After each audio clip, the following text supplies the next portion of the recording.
currently standing at the gates of the Port Pirie old nuclear enrichment plant, and this is my response to the tentative findings of the Royal Commission report. But before anything happens, surely I ask the government to first clean up all the messes at Maralinga, Emu Downs, Radium Hill and here at Port Pirie,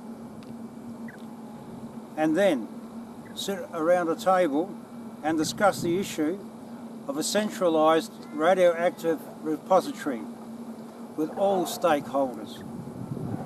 I fear that the government will go for a cheap option, and the possible sites for a radioactive dump will be Whyalla to Nine Knob, Whyalla to Woomera to Arkuna Station, Whyalla to Leigh Creek, and Ceduna with a positive rail link to Malboomer Station on the East Line and then to Maralinga. As far as I can determine, the only possible safe site will be at Papel's Corner, where three of the states meet. A purpose-built line of approximately 760 kilometres from Broken Hill, which will access ports of Darwin, Sydney, Whyalla and wherever it's required. A state repository is going to cost in the order of $1.5 billion. The government is proposing to build a state-of-the-art repository as to the one in Posev in Finland.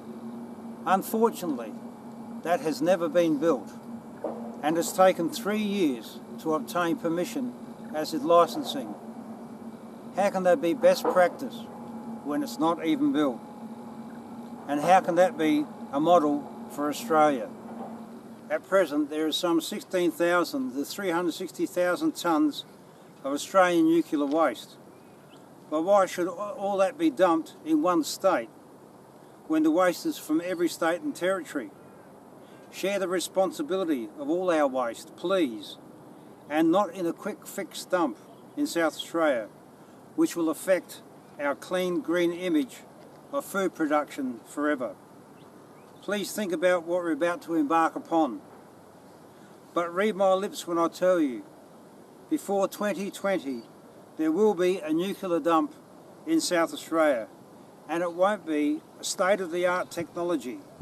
It will be a cheap option, not in my backyard, out of sight, out of mind affair, that future generations are left with a ticking time bomb of 250,000 years. The project of building a best practice and safest possible repository can become for all Australians another Snowy Mountain scheme, if done correctly, with employment and manufacturing jobs for many people.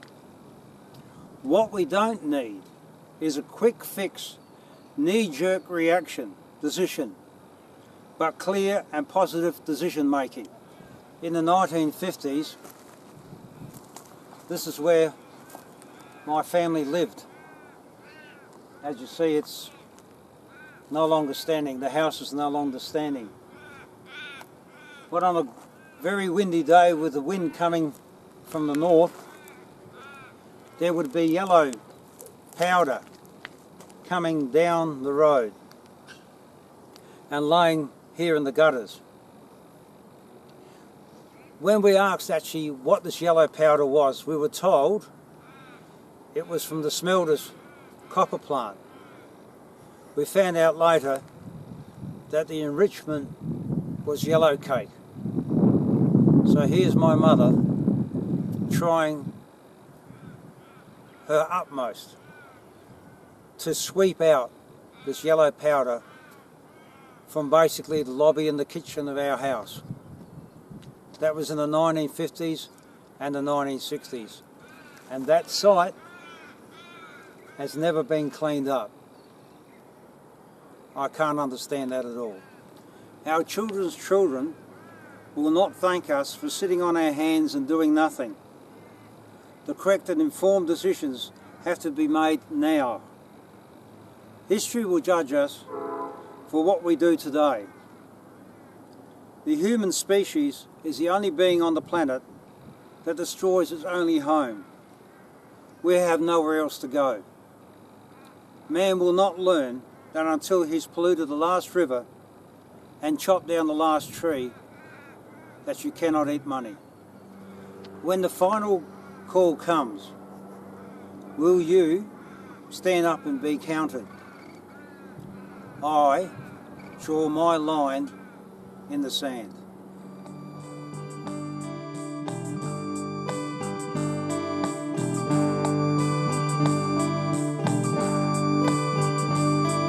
We are the one green planet Earth that moves around our sun. Life as we know it, sustained by an atmosphere. For some 400 years, we've pillaged and raped our lands. We've reached the point of no return. Soon we'll have to leave from going home.